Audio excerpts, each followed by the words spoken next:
I didn't want to go back to the Navajo reservation, not after what happened to my cousin Derek. But my mother insisted. "Your grandmother is dying," she told me over the phone, her voice cracking like brittle sage.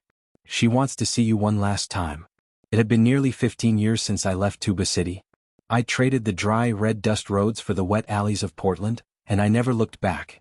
But guilt is a stubborn thing, and so, on a cloudless October morning, I drove the rented Jeep south along the lonely roads of northern Arizona. The sun was setting by the time I reached the edge of Dine by Kia, the land of my blood but not of my choosing. As I passed the faded wooden sign marking the border of the reservation, a sudden gust of wind swept across the desert, kicking up dust and rattling the dry leaves of the mesquite trees. The land felt off, not just quiet, still, like it was holding its breath. That's when I saw it, just for a second. A figure crouched on all fours by the side of the road, human-shaped but not quite right. Too thin, too long. Its head snapped up as my headlights swept past, revealing eyes that reflected red. And then it was gone. I gripped the wheel tighter and didn't stop until I reached Grandma Clara's house. The house hadn't changed. Adobe walls, a rusting tin roof, and wind chimes made of old bones hanging from the porch, Grandma's doing. She always said the spirits liked music. "Jonas?" she rasped when I stepped inside. Her face was thinner than I remembered, skin like crumpled paper, eyes too wide. "You came back." "I had to," I said, kneeling beside her bed. She gripped my wrist with surprising strength. "You saw it, didn't you?" I froze. "Saw what?" "Don't lie." Her eyes flicked to the window. "They know when you lie." A silence stretched between us like wire pulled taut. "It's a skinwalker," she whispered. "He knows you're here." I laughed nervously, but the sound died in my throat. "Stop that," she spat. "Mocking them invites them." She made me sleep with ashes sprinkled at the door, white cornmeal at the windows, and cedar burning in a metal bowl. "They can't cross if the wards are clean," she said. "But they're clever. And patient." That night, I dreamed of hooves pounding dirt, of a man screaming in the dark. When I woke, there were scratches on the door. From the inside. Grandma passed 2 nights later. The medicine man Yazzie came to perform the rites. I hadn't seen him since I was a child, but he recognized me instantly. "She spoke of you," he said, tossing cedar onto the fire. "Said you had to be careful. That you saw the Nashtoitso." "A coyote?" He frowned. "No. Something that wears the coyote's skin." I told him about the figure by the road, about the scratches, and the way the wind whispered my name when I stepped outside. He went quiet. "There's something you don't know," he said finally. "Your cousin Derek, he didn't die in that fire." I stared. "What are you talking about?" "He changed," Yazzie said. "He was dabbling in bad things. Old things. There are ways to become one of them. If you trade enough of yourself. Or someone else." I remembered the way Derek's body had been burned beyond recognition. Closed casket. Quick funeral. "You're saying he became a skinwalker?" "Not became," he corrected. "Invited one in." The next night I stayed at Grandma's house alone. The wards were fresh, the fire burning. At midnight I heard it. A scratching at the wall. Slow. Deliberate. Then a voice. Raspy. What? Like something unused to human speech. "Junaz." I crept to the window and there it was again. A shape hunched beneath the moonlight. Too tall. Too wrong. Its face was a mask of flesh stretched too tightly over a long snout. "Let me in," it gurgled. I slammed the window shut and retreated to the center of the house, the ashes and cornmeal encircling me. "Blood of the same blood," it crooned. "I remember you. I remember the smell of your fear." It scratched again. "Don't you want to know the truth?" I couldn't take it. The next morning I drove out to the mesa where Derek used to go hunting. I had to know. At the base of the sandstone cliffs was the old hogan, collapsed in parts, burned in others. But something had been there recently. Fresh prints. Animal, but too large for coyote. Too narrow for wolf. Inside the remains of the hogan I found bones. Arranged in a spiral. Human bones. And in the center a single photo. Burned around the edges. It was of me and Derek. Age 10. Smiling in the summer sun. There was something written on the back. "One stays. One pays." When I returned, Yazzie was waiting for me on the porch. "You've seen the offering," he said grimly. "I don't understand. It wants to trade. You for him. Or him for you." I shook my head. "He's already gone." "Not completely," Yazzie said. "He's still in there. Deep inside. You were the only one he ever loved. That's why it wants you." What happens if I go to it? You become the offering. The cycle ends, for a while. Until someone else invites it in. That night, the Skinwalker came again. This time it stood tall on two legs. Its eyes were Derek's. You can end it, it said. One word. One yes. I said nothing. The wind howled. The cedar burned low. And then it was gone. At dawn, I took the ashes from the fire and traced a circle around the old hogan.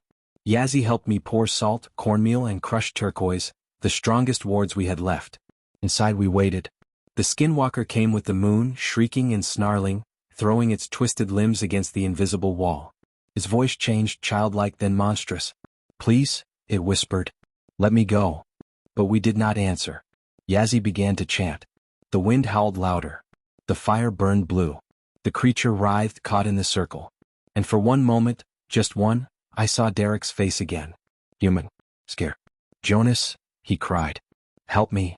Then the skin cracked. The bones shattered. And something black and old burst from the husk, howling into the void. When the fire died, only smoke remained. I buried Grandma beside the juniper tree. Placed white shells and cedar in her grave as tradition demanded. Yazzie left without a word. He had done what he could. I stayed a few more days. Long enough to feel the air change, the land ease its breath. The wind no longer whispered my name. Before I left, I walked back to the mesa one last time. No prints. No bones. No hogan. Only a single feather, white and clean, resting in the dust. I took it with me. The hollow wind. The old road into Chinley hadn't changed much since I was a kid. Still narrow, still bleeding dust from the edges like the desert was trying to swallow it back whole. I hadn't planned on coming back. Not after what happened with my brother, Thomas. But Mom's call had been short and serious. Grandpa Joe's passed. You need to come home. She didn't have to say more. I owed Grandpa Joe everything. He raised us after Mom ran off to Albuquerque and Dad got sent away. He taught us how to be dying, how to respect the land, how to listen when the wind spoke in voices older than time. So I came home. But I came back wrong. Too many years in the city, too much distance in my heart. I thought I could just attend the funeral, say some prayers and leave. But the land remembered me. And it remembered Thomas. I arrived the evening before the funeral. The sun was dropping behind the red mesas, painting the cliffs in bleeding oranges and bruised purples. The house was the same, weather-beaten, wrapped in dried bundles of sage, cedar smoke curling from the chimney. Mom met me on the porch, her eyes hollow. Thank you for coming, she said, voice tired. Inside, the air smelled of earth and smoke. Old songs played softly from a worn radio, and relatives moved like shadows through the house. But something felt off. The usual warmth of a family gathering wasn't there. People didn't laugh.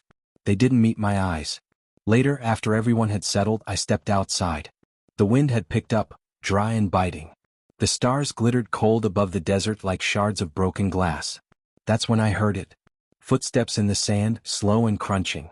I turned, expecting to see someone coming from the house. But there was no one. Just the wind. I turned toward the hills. That's when I saw it, past the sheep corral beyond the fence. A figure. Standing too still. Tall, thin, limbs strangely bent, silhouetted against the horizon. Watching me. I blinked. It was gone. The next morning, I mentioned it to Uncle Martin, who was burning cedar at the kitchen table. You sure you saw it? He asked without looking up. Yeah. Just standing there. He went quiet. Then lit another handful of cedar and whispered a prayer. Don't go out past the fence tonight, he said. I thought he was joking. But his eyes weren't. That night after the funeral, we held the vigil. The men took turns drumming and singing the old songs, while the women prepared food and watched the children. I stayed close to the flames, uneasy. Then, in the middle of a chant, one dog started barking. Then another. Then all of them, teeth bared, tails down. The drumming stopped. We all turned toward the hills. In the distance we heard it, something moving fast through the brush. Not a coyote. Too big. Too fast. The dogs growled but wouldn't go past the firelight. One of them pissed itself. My cousin Leander grabbed a flashlight and swept the beam toward the sound. It caught something between the trees, eyes reflecting orange. Then gone. Go inside, Uncle Martin said. We obeyed. Later that night I couldn't sleep. I lay in Grandpa Joe's old room, staring at the ceiling fan creaking with each rotation. The wind had picked up again, scraping branches against the window. Then came the scratching. At first I thought it was the tree. But it was too rhythmic. Too purposeful. I got up, moved to the window and pulled back the curtain. Something was crouched outside. Not fully human. Not fully animal. It had the rough shape of a man, but its body was wrong. Emaciated, limbs too long, fingers ending in claws that dug slow patterns into the window pane. Its face was covered in what looked like animal skin, stitched in places. Hollow eyes stared back at me, dead and black. And it smiled. I stumbled back, heart hammering. Then it spoke. Its voice was dry, like leaves scraping bone. Tommy, it rasped. My brother's name. I didn't sleep.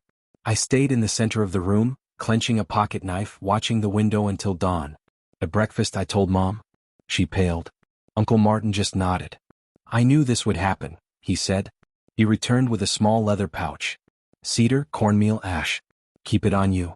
I don't understand. You don't need to. Just trust me. That afternoon I finally asked the question I'd been avoiding. What really happened to Thomas? The table went quiet. Mom looked down. He went missing 2 years ago. You know that. That's what you told me. But you never said how. Uncle Martin sighed. He got involved with someone. Some medicine he shouldn't have touched. Thought he could make the old ways serve him. What are you saying? I'm saying he tried to become something he wasn't meant to be. The word hung in the air. Skinwalker. To become one you have to give something up, Martin said. Something sacred. Something alive. I felt sick. You think he killed someone? Martin just looked at me. That night I went to the hills alone. I know, I shouldn't have. But something in me needed to see him. If it was him. I carried the pouch. Cedar. A blade. The moon was low, the wind too warm, too eager. I walked past the corral. Past the fence. Toward the rock outcroppings where we used to play. Then I heard it. Footsteps behind me. Soft. Then faster. I turned and saw it coming. The Skinwalker moved on all fours, then two, snapping upright like broken wood. It charged with a scream of a dozen voices, some human, some not. I threw cedar and shouted an old prayer Grandpa taught us. The creature recoiled, shrieking, smoke pouring from its skin like boiling oil. Stop! I shouted. It froze. Then spoke. Joey. It knew my name. Not the one I use now, but the one only my brother called me. Tommy? I whispered. Its head tilted. You left me, it said. You're dead. I was left, it snarled. You were supposed to save me. My hands trembled. The pouch pulsed in my grip like a heartbeat. I didn't know. It stepped forward, skin sloughing from its arms. You still don't. But you can. It held out a clawed hand. Trade. What? Let me in. Take my place. Balance the debt. I stared at him, at it, and saw the boy I once knew. I almost said yes. But I remembered Grandpa Joe's voice. The old things are not evil because they are ugly. They are evil because they lie. I threw the pouch into its face. It screamed, stumbling back, clutching its skin. I ran. The hills echoed with its shrieks, its claws tearing at the rocks, its voice shifting. Thomas, my mother, myself, begging, cursing, promising. I didn't stop until I crossed the fence line. Until I reached the firelight.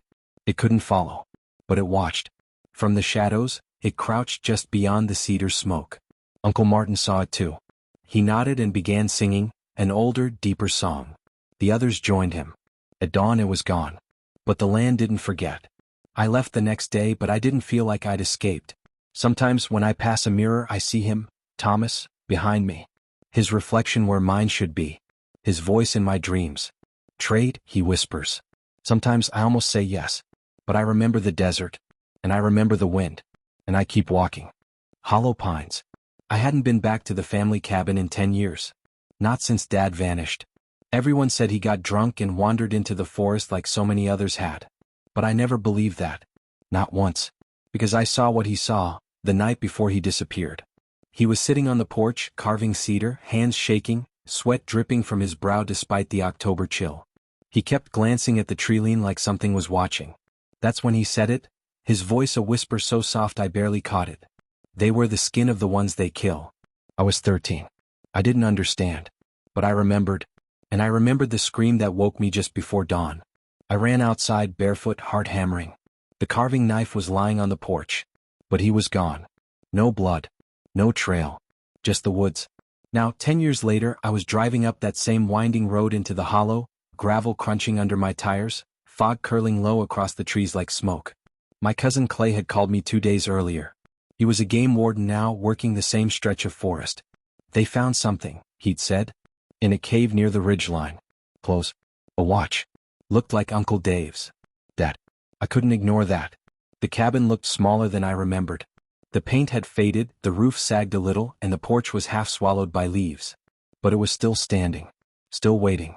I parked, stepped out, and immediately felt it, that weight. The kind that sinks into your bones when the forest is too quiet. Clay was already there, sitting on the steps with his rifle across his lap. Looks the same, he said. Like time forgot about it. I nodded. Where'd they find the stuff? He hesitated. I'll take you tomorrow. Ridge is bad after dark. Even the bears won't go up there. Why now?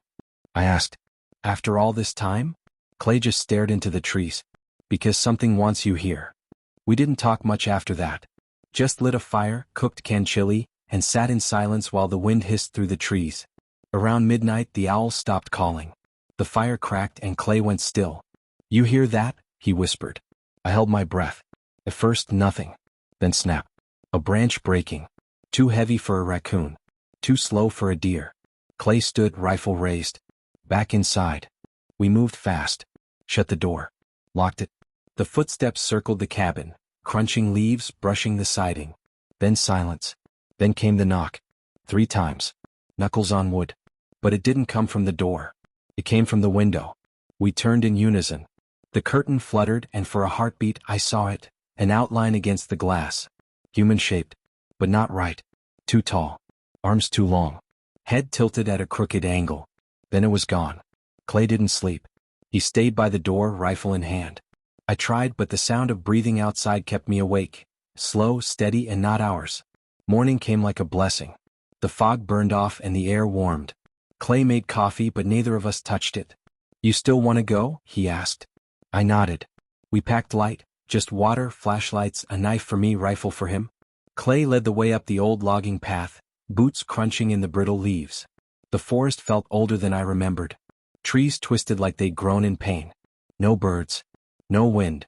Just silence. It took us nearly 2 hours to reach the ridge. The cave was small, mouth gaping like a wound in the hillside. Bones littered the entrance, deer, rabbit, something bigger. Picked clean. Inside it stank of rot and wet stone. Clay held the light. I crouched and saw them, boots worn and cracked. A torn jacket. A wristwatch with a broken face. Dad's. I touched the watch. And the cave exhaled. The wind rushed past us, carrying a stench of blood and burnt hair. Clay spun around. There's something here. Then we heard it, a voice. From deeper in the cave. David. My father's name. We froze. It came again. David, help. Clay raised his rifle. Don't, I whispered. That's not him. The voice shifted, grew louder, deeper, layered with something inhuman. You left me, you left me, you left me? It echoed off the stone, bouncing around us like laughter. Clay grabbed my arm. Run. We bolted. Something screamed behind us, high-pitched and full of rage. Not human. Not animal. We didn't look back. Just ran until our lungs burned and our legs gave out. We collapsed near a dry creek bed. I vomited. What the hell was that? I gasped. Clay didn't answer. He was pale, staring at something just beyond me. I turned. There across the creek stood a deer. But it wasn't right. His legs were too thin. Neck too long. Eyes too human. It tilted its head and grinned. Then it spoke in my father's voice. You came back. Clay raised the rifle. Don't, I hissed. Too late. The shot echoed through the hollow. The thing staggered, then dropped. But even before it hit the ground, it was changing, shriveling, twisting, folding in on itself like it was made of smoke and sinew. It didn't bleed. It vanished. Shit, Clay muttered. We need to go. We made it back to the cabin by dusk. The sun dipped behind the trees, and shadows crept across the ground like they had minds of their own. I've heard stories, Clay said. Old folks around here talk about the hollow pines. Say the trees grow over something ancient. Something that eats people. I stared at the fire. You think Dad got taken? I think he tried to fight it. And it wore his skin. That night the knocking came again. This time it was louder. Angrier. Windows. Doors. Even the roof. Then the voices. First Clay's. Then mine. Then Dad's. Calling to us. Pleading. Crying. Begging us to open the door. I held the knife and whispered prayers I hadn't said in years. Clay lit sage and threw it into the fire. The cabin groaned. Walls flexed like they were breathing. And through the smoke I saw them, shapes outside. Watching. Changing. One of them had my father's eyes. Then just before dawn they left. The silence returned. We didn't talk much the next morning. Just packed. Locked the cabin. And left. Clay promised to report it. But I knew no one would believe us. They never do. It's been a month now. I'm back in the city. I don't sleep much. Because sometimes I hear knocking on my apartment window. And I live on the 10th floor. The thing beneath Fog Ridge. I never believed the stories. People around Cades Cove always whispered about strange things in the hills. Old spirits, feral creatures, watchers in the woods. They'd say not to whistle after dark, not to look too long into the tree line, and never, under any circumstances, to follow the fog. I always thought that was just superstition. Until last fall when I went camping up on Fog Ridge. My cousin Shane had just gotten back from deployment, and we wanted to do something low-key to reconnect. He suggested the Smokies where we'd spent summers as kids. I was hesitant. We hadn't been up there in years, but he had that itch in his eyes like he needed it. So I agreed. We packed light. A couple of sleeping bags, a tent, canned food, and a bottle of bourbon we planned to crack once we made camp. We left early on a Saturday, hiked deep into the forest past the worn trails, until the air smelled of moss and pine and the silence thickened like wool. Fog Ridge wasn't marked on most maps. Locals called it that because of how the mist always clung to the tree line, even on sunny days. They said the fog came from beneath the mountain, seeping out of the ground like breath from something sleeping. We got there just before dusk. The ridge was quiet, almost too quiet. No bird calls, no squirrels rustling in the brush. Just wind and that creeping fog winding through the trunks like fingers. You remember this place? Shane asked as he dropped his pack. I nodded. Kinda. Looks different. He smiled. Still gives me chills. We set up camp quickly, trying to beat the dark. I gathered wood while Shane built the fire. The fog was already getting thicker, curling low like a ghostly tide. We tried to ignore it. That night we sat by the fire, drinking and telling stories. We laughed about dumb things we did as kids, teased each other about girls we used to like, talked about how different life had turned out. Shane looked better than he had in years, but there was still something haunted behind his eyes. He didn't talk much about the war and I didn't ask. Around midnight the fire began to die down. That's when we heard it, footsteps. Heavy, deliberate, crunching the underbrush not far from camp. We froze. I looked at Shane and he held up a hand. Probably just a deer, he whispered. But the steps were wrong. Too heavy. Too slow. Then came the smell. Like wet earth, rotting meat and burnt hair. It hit all at once, sour and suffocating. Shane stood up and grabbed the flashlight. Hello? He called into the dark. No answer. The beam swept across trees and fog. Then it caught something just for a moment. A figure half hidden behind a thick trunk. Pale. Hairless. Too tall. It moved out of the beam's reach before I could make out details. What the hell? I started, but Shane shushed me. We listened. The footsteps started again, circling us now. We're not alone, Shane said, barely audible. We put out the fire, grabbed our knives and hunkered in the tent, barely breathing. The thing moved around us for hours. It never touched the tent, never made a sound beyond those slow, dragging steps, but it didn't leave. Sometime before dawn, everything went quiet. We didn't sleep. At first light we packed up. We're leaving, I said. Shane agreed. But when we checked the trail it was gone. Completely gone. The path we came in on had vanished, swallowed by fog. The trees didn't look the same. The moss grew in spirals. The ground was softer, too soft, like walking on sponge. We head downhill, Shane said. Always leads to water or roads. We moved quickly but the fog didn't burn off with the sun. It thickened. Grew colder. Denser. And something followed us. Not just footsteps anymore, mimicry. I heard Shane's voice behind me, calling my name in a flat, emotionless tone. But Shane was ahead of me. Did you hear that? I asked. He stopped and looked at me. Yeah. It called again. Lucas? Only it wasn't him. It was off. The cadence was wrong. Like it had learned the words but not their meaning. Then it started calling for Shane in my voice. Shane. He turned, face pale. Keep walking. By noon the fog was so thick we could barely see 10 feet ahead. That's when we found the clearing. A ring of stones, perfectly circular, about 20 feet across. And in the center, bones. Small ones. Human. Fresh. This is wrong, I muttered. This whole place is wrong. Shane stepped into the circle. What are you doing? I hissed. But he didn't answer. He stood there staring down at the bones like he was hypnotized. Then he bent over and picked something up.